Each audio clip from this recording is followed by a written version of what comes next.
Plentyn bach dderbyniau sanreg berth, gwybodaeth eang am y sir uwch ben. Edrychais i fyny mewn rhyfydd o llwyr o lygaid I galon aeth y golau trwy ac yn sydyn gobaith llenwodd ymhen.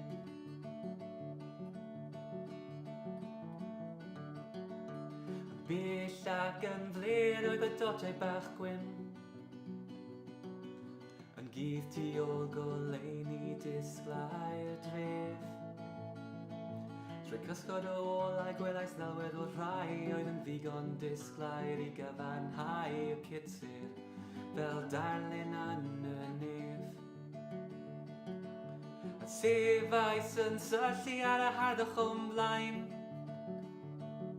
yn breuddwydio am lawenydd diri. Twymodd y gres oer fel y nef, a thwymodd yr oer fel yno fi.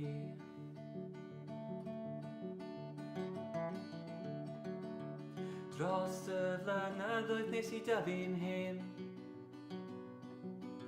am enaid yn hir eithi fod yn rydd.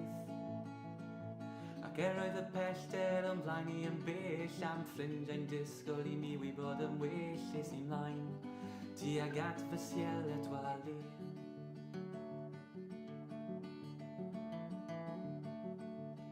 Ar hyd y daith y sir oedd fy ngwaith, cyddais dyn arbenigwr yn y maes. Dywedodd I mi yn blwmp ac yn blaen, mae'r byd yn wahanol wrth deithio ymlaen a chlywais y sicroedd yn ei lais. A syllais ar ei eiriau gyda llygaid amheus, a'i ystyr yn fwy amlyg wrth y dydd. Os mae golau yn treulio amser ar ei daith, yn ôl daeth yr oer fel I mi.